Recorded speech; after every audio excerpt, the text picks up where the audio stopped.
Like, I think I will never love my job and job security so much that I will sacrifice my integrity. I mean, it's just something deep seated in me. I mean, that could have been career limiting.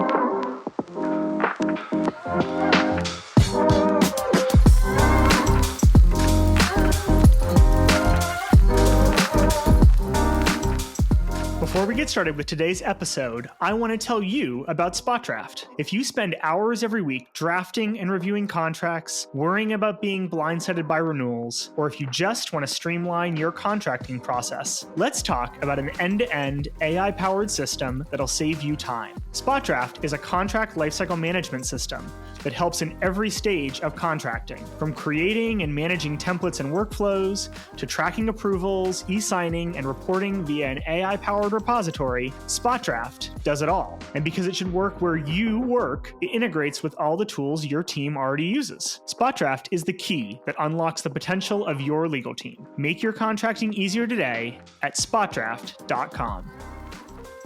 How do you keep ethics at the helm when navigating complex questions around corporate compliance, diversity, and inclusion? Throughout this podcast, we've talked a lot about growth. We've talked about navigating challenging conversations. We've talked about IPOs, M&A, and corporate restructurings. One of the things that I think we've been missing, and what we're going to dive deep on today, are some incredibly important conversations around working in the corporate world, navigating issues of diversity, inclusion, compliance, and ethics. I'm Tyler Finn, Head of Community and Growth at SpotDraft, and today I am super excited to have Junna Ro with us. She's previously been the General Counsel at Metromile, and before that, she spent 15 years at CSAA Insurance Group, which is a AAA insurer, in a variety of roles there, but culminating as their Chief Compliance Officer. So if there is anyone to have on the show to talk about ethics and compliance,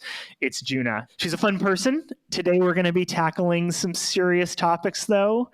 Junna, welcome to The Abstract. Tyler, thank you so much for having me. I am thrilled to be here today. Before we start talking about DEI and ethics, I know you've been able to take some time off work recently and have been able to spend a lot of that time reflecting. Tell me a little bit about how you spent the past year. Yeah, so just stepping back a bit, as often, unfortunately, or fortunately, happens in tech, my last company, Metromile, was an insurtech, and we offered pay-per-mile auto insurance. We were acquired last summer, and so that transaction closed back in 2022. And it had been a really intense 9 months from the day we announced the merger agreement to the close of the transaction.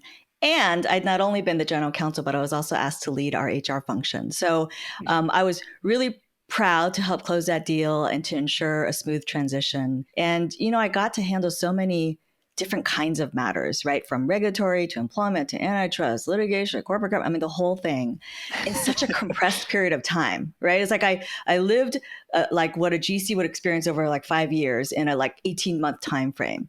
So needless to say, I was definitely ready for a break. And I've never had this kind of a sabbatical in my professional career, right? It's been such a wonderful period of self-reflection, growth, and renewal. So I'll first start off by saying, if you ever have the opportunity to take a break, I highly encourage you to do so. It will really give you perspective. And I just have a few highlights of this time off.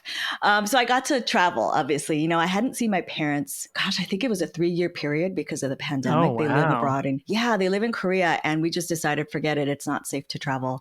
And so I got to just spend a month there living like a local and just doing everyday normal things. And where every day the biggest issue was, what the heck are we going to eat? We have so many great choices. What's our adventure going to be today? And so that was really wonderful. I also got to spend some quality time with my daughter before she took off for college. And, and we transitioned into being empty nesters. And so that was really wonderful to be able to do that. But also just taking spontaneous trips, road trip to Santa Barbara or wine tasting in Napa, or even just playing tourist in my backyard in San Francisco and going for oysters and driving down all the tourist spots. And the key was also just doing it midday or doing it midweek. These are the things you just never get to do. And so that was really Yeah, it was really fun to just have that newfound freedom that I've never had before. And then I also had my fair share of like cool experiences. Like, yes, I did fly out to New York and take my daughter to the Taylor Swift concert. That was amazing. And, got to go to museums and go to K-pop concerts. I mean, it was just this really wonderful time. I also did a lot of speaking. So I got to go to different conferences. It was the first time I spoke at a conference where I was on the keynote panel on the main stage in front of like over 1,000 people, That's which fantastic.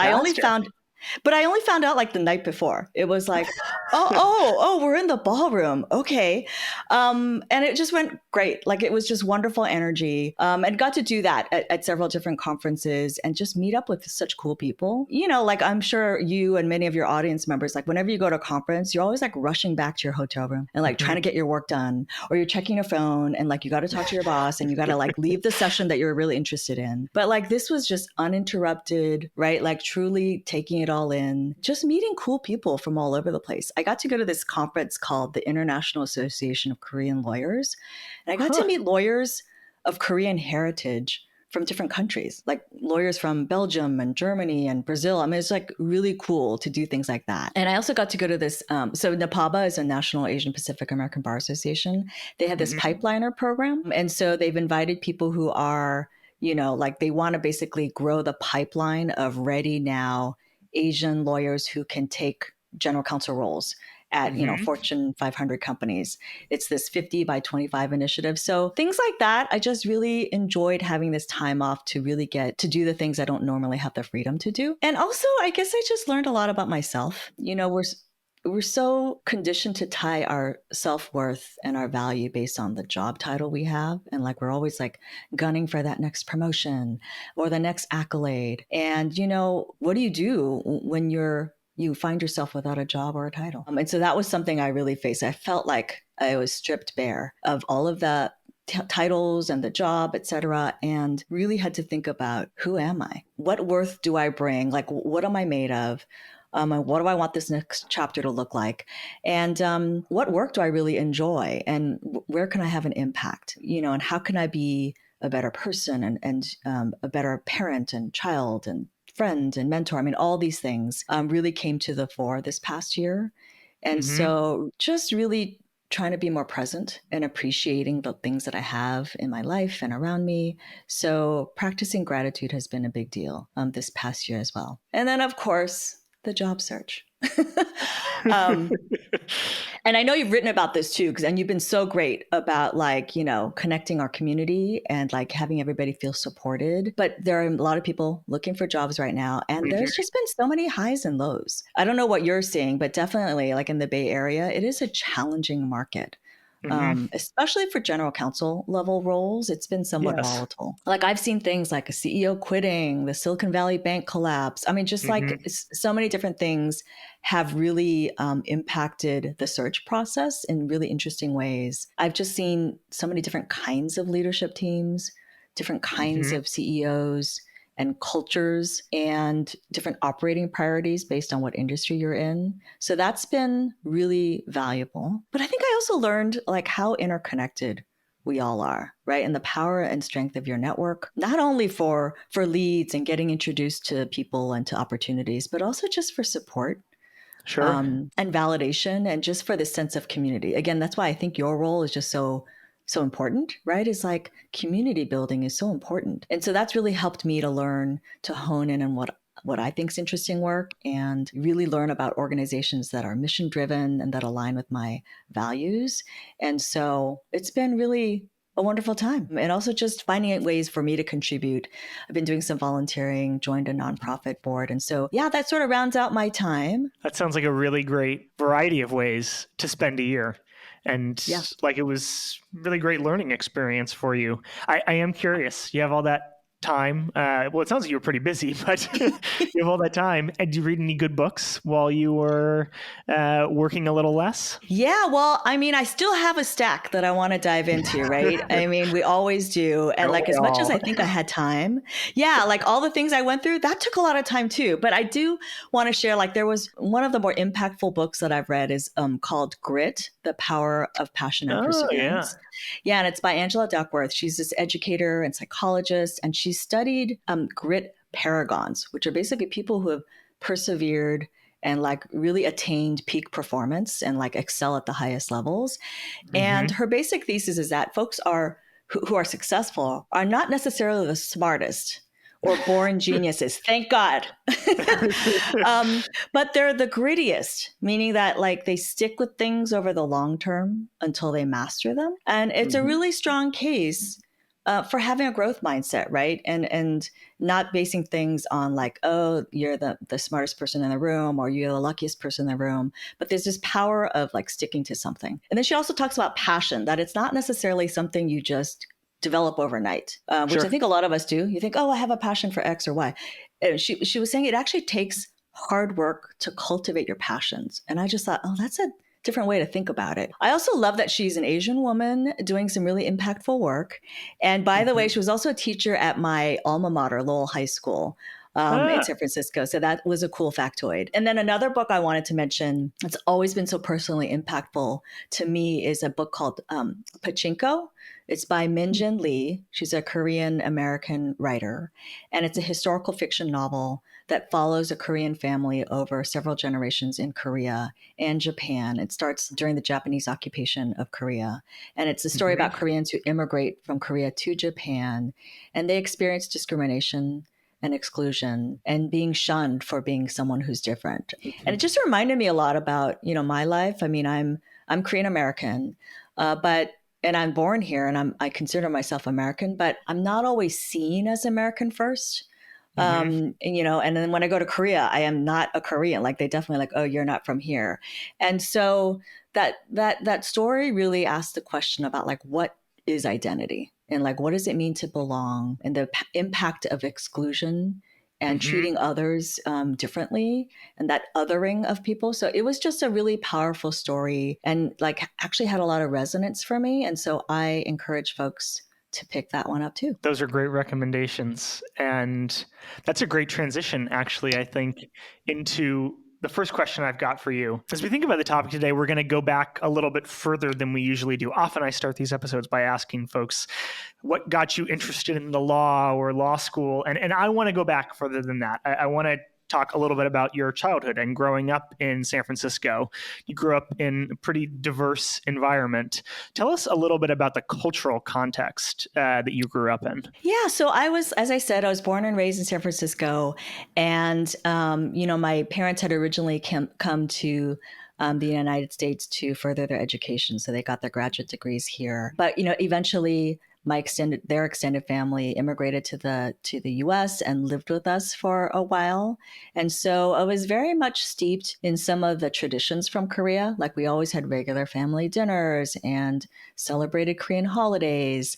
And, we had to bow to our elders on New Year's, and we eat the special foods on Chuseok, which is Korean Thanksgiving, all those things, right? It's like we very much celebrated all the traditional holidays. And also there was an expectation that, you keep quiet, you respect your elders and people in positions of authority.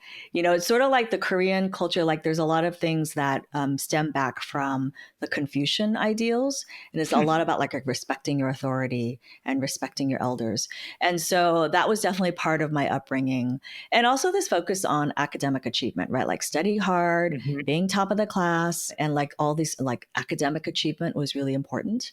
And so while I can't say that I experienced blatant discrimination, and I was surrounded by diversity. But if I think about it, I do recall isolated random incidents where, someone might drive by and say, go back to where you came from, or would ask, like I get in a cab and they're like, oh, where are you from? And I'd say, oh, San Francisco. And they'd say, no, where are you really from?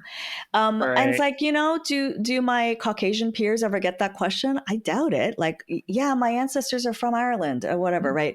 Well, that's where I'm from and I don't get it. Right. Right. Yeah. And so it's like, these are these little things that you experience, right? And again, it's like, I never felt blatantly discriminated against, but I have had my share of those kinds of instances where you're like, are we the only ones getting these questions? And why is that, right? And like also maybe I was a little embarrassed to have like Korean food in my lunchbox when I was younger. People might look at it and like, oh, that smells funny or it looks foreign.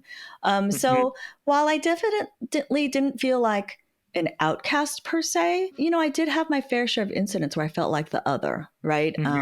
But, other than that, like totally normal childhood. I active in student government, and I wrote for my Yeah. school newspaper. I was, kind of a governance nerd, although I was also a cheerleader, got a cool internship with the Board of Supervisors in San Francisco. So like very active, but definitely had a lot of Korean cultural influences on me. I don't want to lose sight of the fact that you're accomplished by any measure, right? So like, you went to UCLA, you have a JD, you had a great career at established companies. I want to kind of build on that tension though, and people might categorize it, and I know it's a frustrating phrase, but categorize it as like a model minority sort of challenge, right? In which you're simultaneously a little bit of an outsider, but you're also a little bit of an insider, right? How do you handle that to the extent that you can explain as you're building this career in law? Yeah, I mean, it's interesting, right? Like from the outside, you might look at my career and say, oh, she's, achieved some successes in her career. But it didn't come without overcoming personal challenges, which I think is sort of the invisible to folks. But my upbringing, right, being conditioned to respect my elders and authority figures, actually really made it challenging for me to speak up earlier in my career. I remember like it was such a challenge to assert myself or to speak up on a position I had and to just really like take up space. It just didn't feel natural to me. And also, I saw leaders who never looked like me, right? And never really had a common frame of reference like with me. I'm the first lawyer in my family. But I observed so many others had the benefit of coming from a long line of lawyers, had, vast connections with insiders that their families were, in their neighborhood or in their networks. And like, they just got insights and savvy from having those relationships, right? That I just never benefited from. And, I realized that academic achievement and doing good work and keeping your head down was really only going to get you so far. And now having been in leadership roles and often being the first or the only in the room, it's reminded me of the importance of representation, right? And when people see you in those roles, it starts to become normalized. And I've had so many instances where, young women who look like me will come to me and just really talk about how great it feels to be seen and heard and to be represented in a way that they don't normally see. And so that's been really wonderful. That's fantastic. Let's talk about a few sort of situations that you've dealt with over the course of your career. You mentioned in an earlier conversation that we had, I don't think we were even talking about doing a podcast episode at that point in time. Yeah. When you were the chief compliance officer at CSAA, you found yourself in a compliance committee meeting with the board, and the course that you ended up advising they take ran counter to what your boss, who was the general counsel, was advising. Tell us about that situation. Yeah. So this was actually a compliance committee. There was senior leadership in the room. Yeah. And I think it was like early on when I'd just been promoted into like the director of compliance. And, I just recall, I won't share too much of the content of what was being discussed, but I just recall disagreeing so strongly with what my boss was saying. And I was very much like, I was taking a hard position on the importance of compliance. And he was taking kind of more of a business friendly position, I guess I would frame it as. And I remember having this internal dialogue with myself at the time. And I was like, do I just let this go? He is my boss. I'm in front of some senior leaders here. Maybe I just defer, right? Or do I take a stand and I just, like, this is my job and I should be able to take a strong position and to disagree and to like kind of show my colleagues like what I'm made of and what I believe in. So I decided, I'm going to vocalize my opposition. And so I did. I spoke up. I was like, we kind of got into some heated discussion and disagreement in front of all of my senior peers. But I learned a lot from that, right? And like one was that when I have conviction about doing the right thing, nothing is really going to stand in my way. It was sort of like when push comes to shove, like that's the choice I'm going to make. But the second was like, I think I will never love my job and job security so much that I will like sacrifice my integrity. I mean, it's just something deep seated in me. I mean, that could have been career limiting. Yeah, sure. Right? Like like publicly disagreeing and kind of getting into it with my boss in front of everyone. That's a good intuition to have, by the way. I think we should all agree that we should all aspire to put our integrity before job security.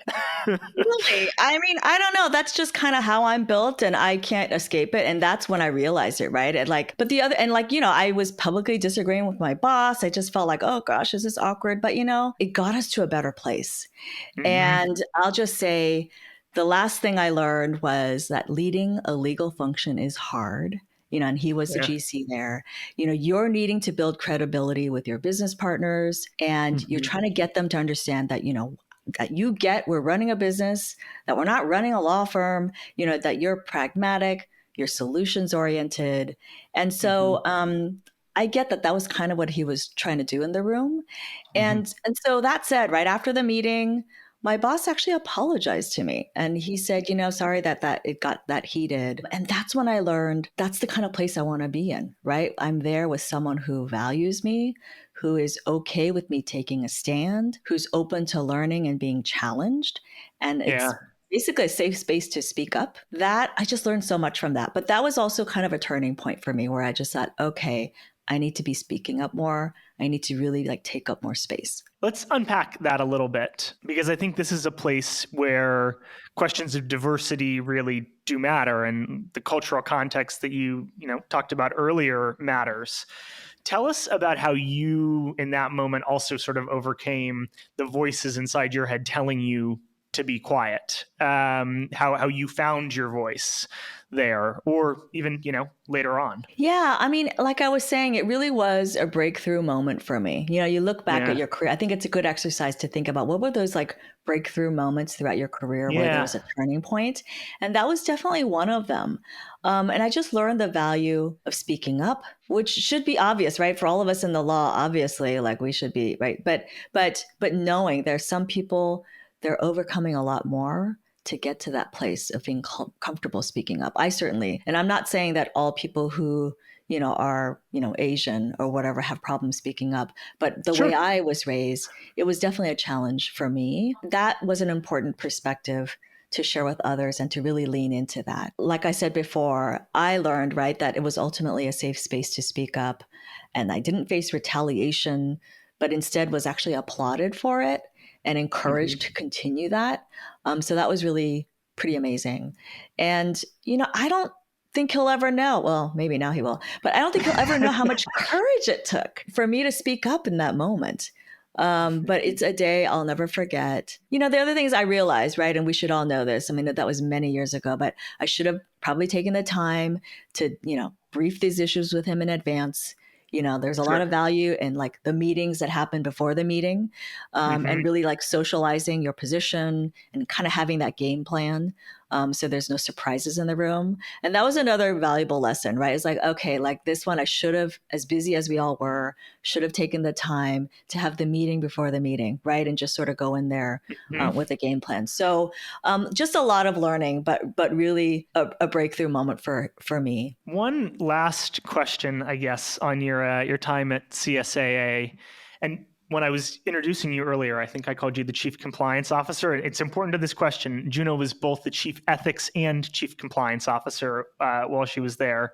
I'm curious what those terms mean to you, ethics and compliance, and both sort of maybe how they differ a little bit in the abstract, but also in the day-to-day of how a business is run and the decisions that you're making as a company. Sure. So CSAA, I mean, we were an insurance company. We actually were a combined auto club and insurance company, but we split in 2011. And so we were then with the insurance company and we offered, insurance products primarily to AAA member households. And yes, I was the Chief Ethics and Compliance Officer. And so there's two components, right? The compliance piece is really you're in a highly regulated industry and insurance is highly regulated. We're actually regulated at the state level. So there's state departments of insurance that regulate our practices and our how we show up in the market. And so we needed a central function that would monitor compliance across the company, that would assess risk on a regular basis, ensure that compliance issues were fixed and prioritized and really thought of as part of doing business, not like on the side. So it was really about building and maintaining a strong control environment with lots of checks and balances, holding people accountable. So that was sort of like the regulatory compliance side. I'd say the ethics piece, that to me, I think is about building culture, building ethical culture. What does that mean? It's like creating a speak up culture. Like you're trying to understand, is there like potential misconduct? You're getting people to feel comfortable speaking up, reporting misconduct, getting people to value doing the right thing, avoiding conflicts of interest, and operating our business with integrity. So it's a lot of training, awareness, creating a culture where people feel comfortable speaking up, where everyone's included. And that is why, like, I have a passion, obviously for building ethical culture, but also for diversity and inclusion. And both like resonate, and they both require you to create an environment where people are comfortable speaking up, where they feel included. And so I remember, we would have listening sessions. I would go out to various locations across the company and I would ask them, like, what's going on here in this location? Do you feel comfortable speaking up? How do you feel about, your management? Do you feel like you have a level of trust? And like every location was a little different. And so you learn things and you also accomplish them seeing and meeting the compliance function in person and realizing that they care so much to come and talk. But it was really about finding ways to build strong culture. And so without having a commitment to a culture of integrity, which really kind of comes from the top, right? You need a tone at the top, right? Your leadership really is invested in doing the right thing and values transparency and values its reputation for doing the right thing. If you don't have that, then the rest falls apart, and so like ethics is such an important component of having a compliance oriented organization. And so I feel like those two are really complementary and necessary for each other. And we'll talk more about how to go about that in just a minute, but we've got to lead the audience there and sort of how you got to the position as General Counsel at Metromile. You were at CSAA for 15 years, which is a good amount of time. And then you decided to go take, and this is a pun on purpose, take the driver's seat of the legal Good one. team. I see what you did there. As a GC at Metromile, which was a relatively large startup, but still a startup, probably very different culturally.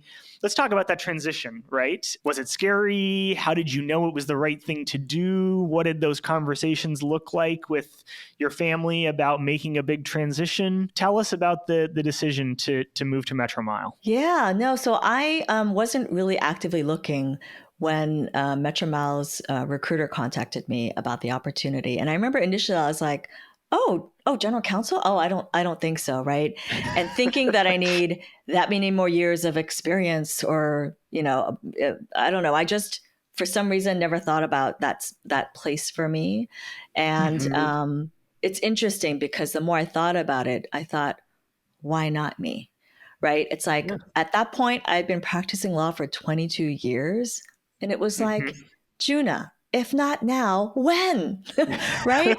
I mean, I was like, you asked yourself the right question. Yeah. Right. And it's like, I was almost my worst enemy in like holding myself back, thinking I need to be that much better. I need to have that much more experience. Really the time was ripe for that next challenge for me. Obviously, I'd been at AAA for a long time and really it became like family. I had such opportunities to grow my career there. So I was so grateful. But really, I was itching for that next, major challenge in my life. And I had heard of Metromile. I thought it was an exciting opportunity. That company stood for change, right? And like in the insurance industry, I mean, this is like a long-standing, pretty conservative industry. And the thought of them trying to innovate and to make insurance fair and more transparent and trying to, move away from the traditional risk factors like age and zip code and credit score and moving to like making insurance more fair. I mean, we weren't going to change the world overnight, but like, by taking steps in the different direction and maybe indexing more on how many miles you're driving and your driving behaviors, I just thought that was really, really interesting and necessary. So that mission really drew me in. The CEO, Dan Preston, was just still is an incredible human being that I felt an instant connection with. And so, I just felt like, this is something I need to do. And I even remember when I gave notice to my boss at AAA, he was like, Junna, I really should be fighting for you to stay, but this is such a great opportunity for you. You have to go. And he was like so supportive. He's like, I'm so sad to see you go, but you have to do this. And I'm so excited for you. So that was really wonderful. But yeah, this transition from going from a large established company, like $5 billion, like household name, to a smaller insurtech, and it very much still felt like a startup, went from 3,500 employee company to 300 or something like that. That was a change.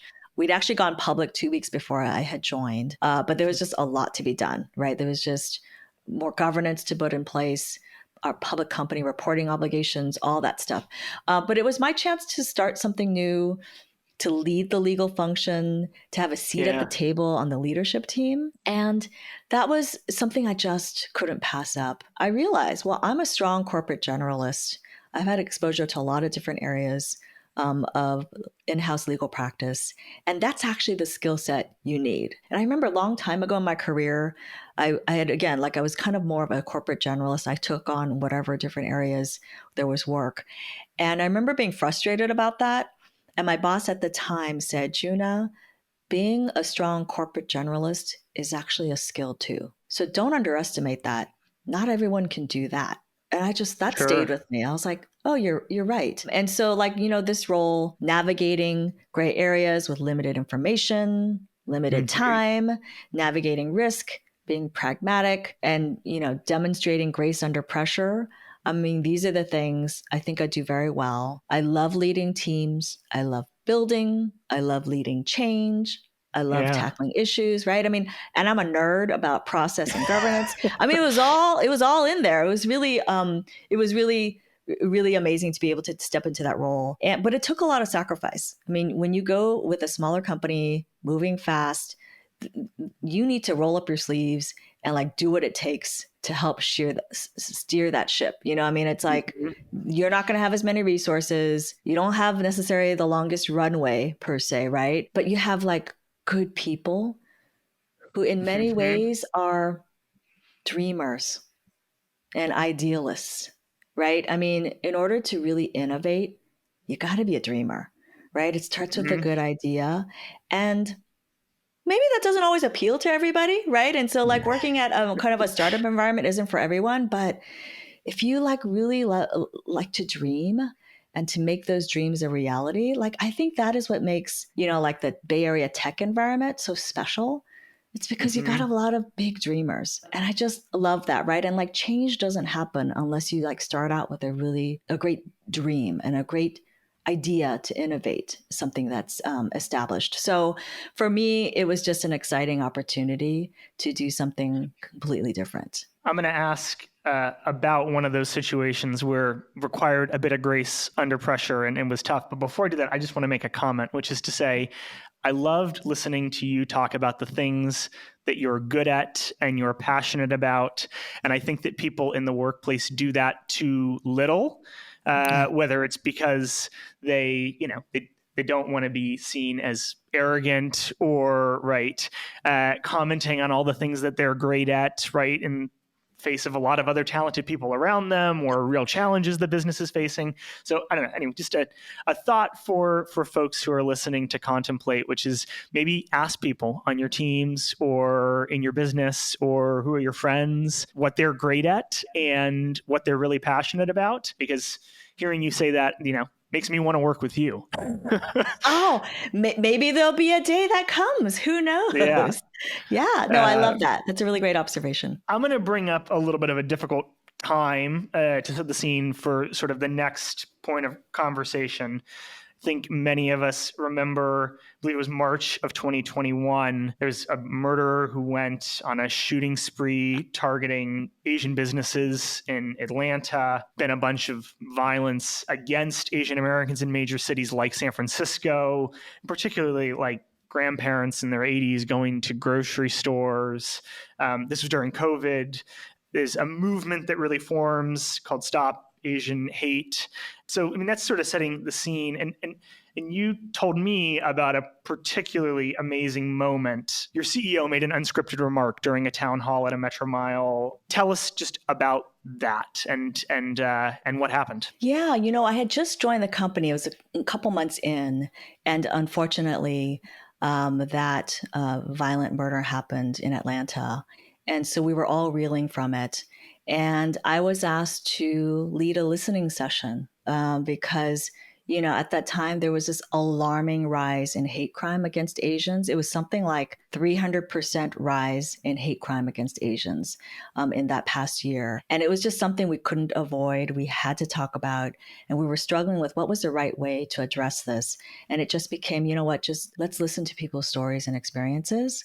And I remember sharing my own experiences. I mean, I remember having conversations with a good friend of mine, and he was like, yeah, like every weekend we just go out. I know it's COVID, but like you can go enjoy nature. So like every weekend we'll go find some cool place to hike in the Bay Area. There's so many different really wonderful places, but we always bring our pepper spray. And I remember going, what was that about? And he was like, well, you never know. I mean, these days there's so much violence, and you gotta carry self-defense. And I was just like, what world are we living in that we're having a conversation about like getting out, enjoying nature and your family, but you got to bring your pepper spray? I just, that just really stayed with me. And I needed to share that because people didn't know, right?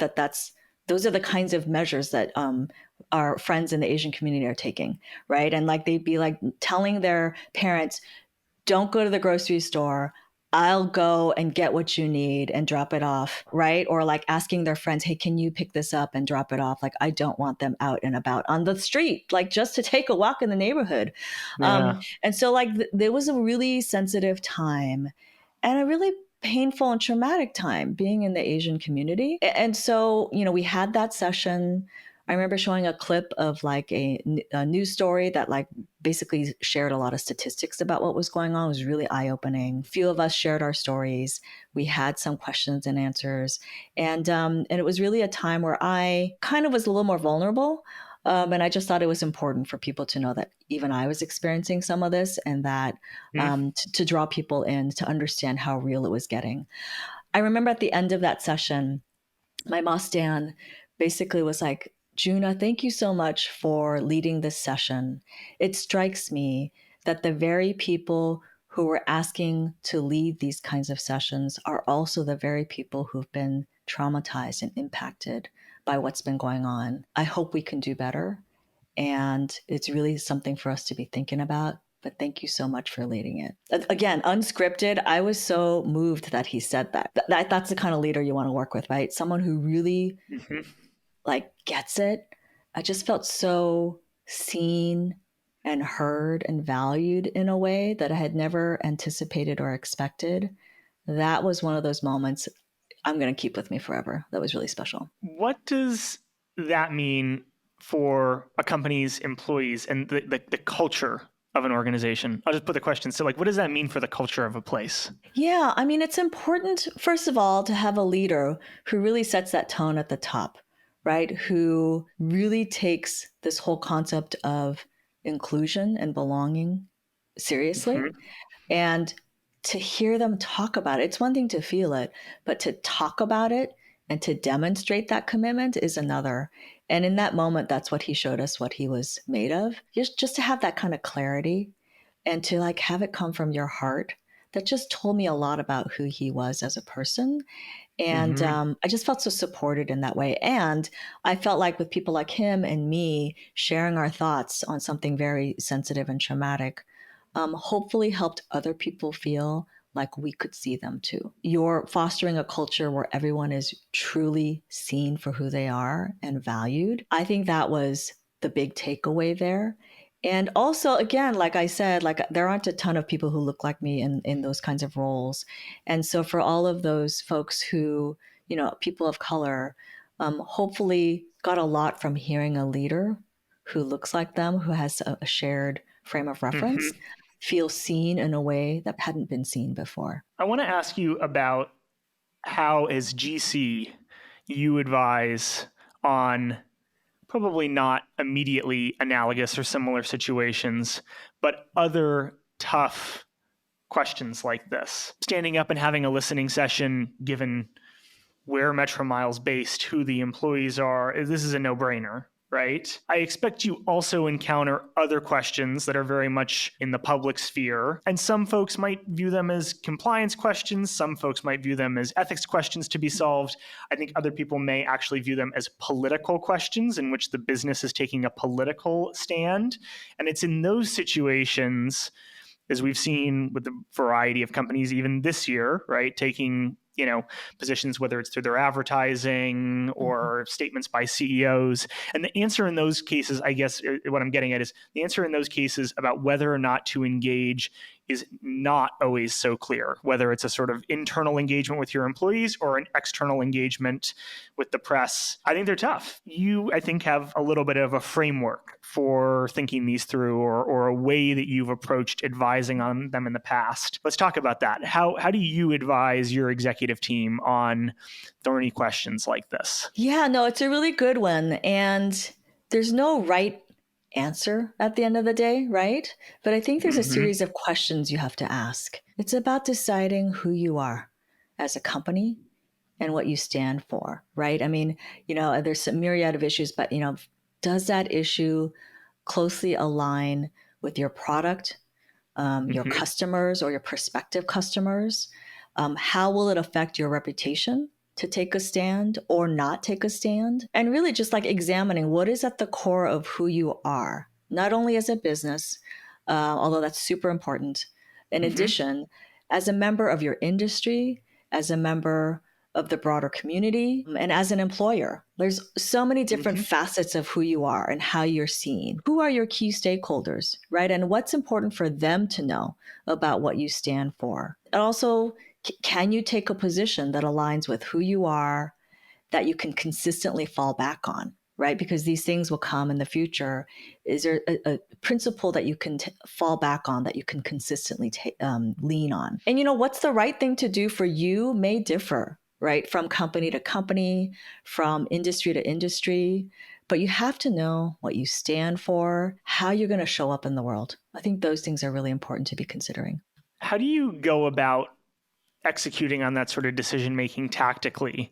Are there things that you can do to prepare in advance before a situation arises where you might have to take a position as a business, whether it's with your employees or externally? Who do you think you really need to bring in? Who needs to be at the table when these conversations are happening?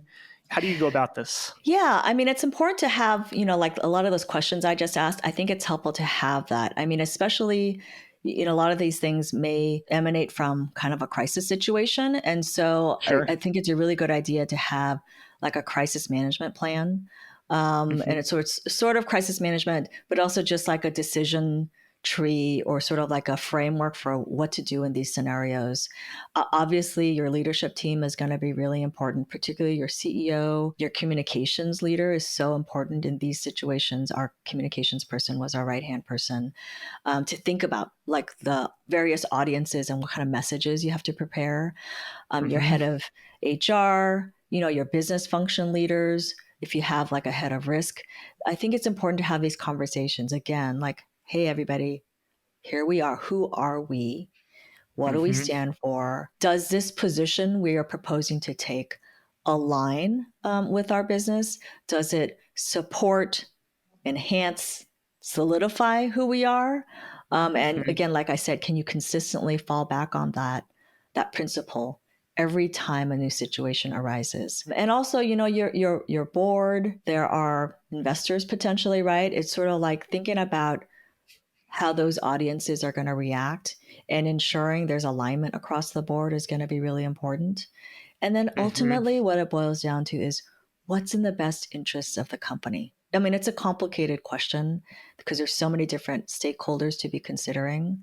But like having that framework of all those things you're going to like interrogate in advance, I think is a really important one. And a commitment to having that conversation when it arises. Before we close on this topic, if you were going to give executives, leaders, a piece of advice around this that you think is really key to navigating these sorts of situations, whether it's professionally as the business or personally in that moment, someone in the middle of it, what would you leave them with? Take a stand for what you believe in.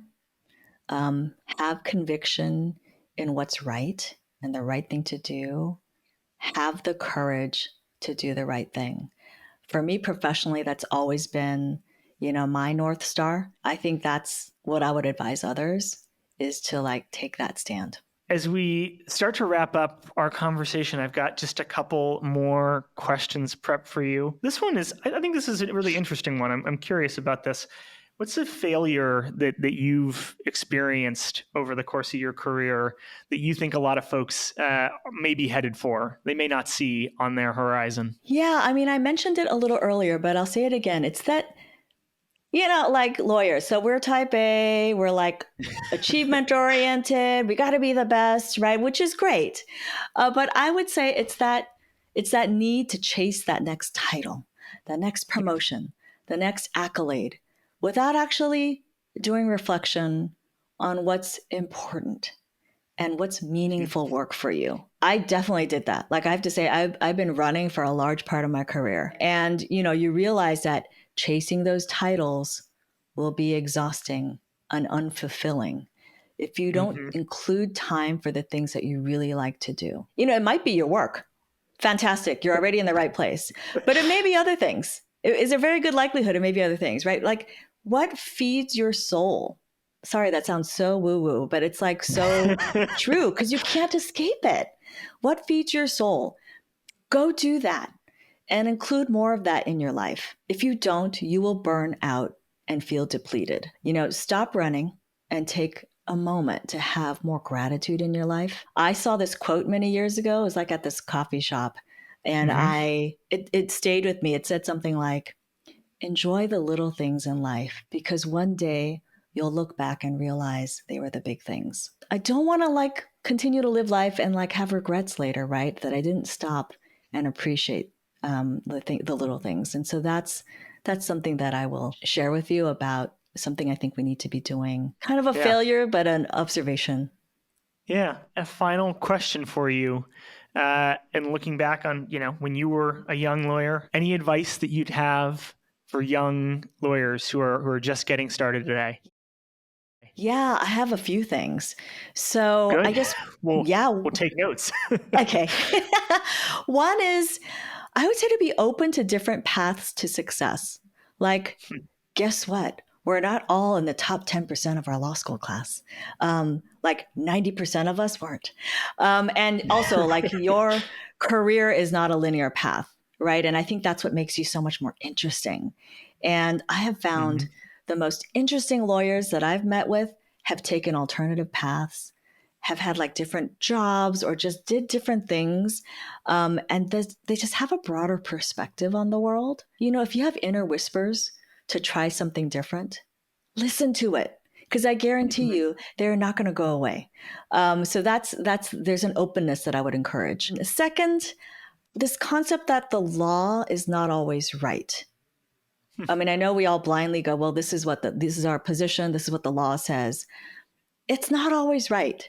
And it's in those times that we need to think about how do we advocate for change. And I shared this back when I was at AAA. We had a DEI summit, and there's a personal story. So I remember we were buying our first house in San Francisco.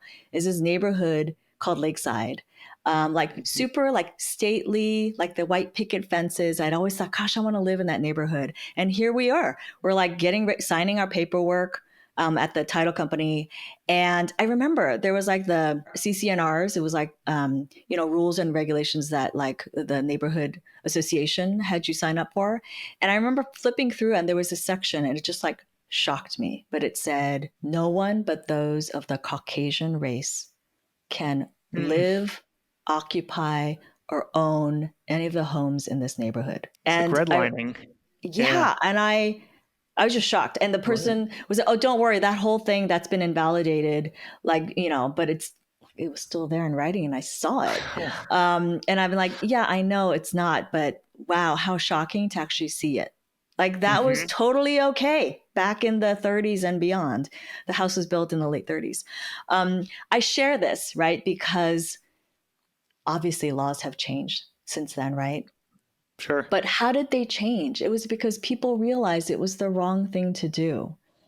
And it's just like a lesson that sometimes the law is not right. It's like, it's framed for a different time. I think we in the legal profession should think about that. When there's change needed, let's be a part of that. Let's not live in a time where laws don't fit the current situation. So I want to share that because I think there is an opportunity for this next generation to really be thoughtful about that, right? And always find ways to give back. We are so blessed to have a legal education.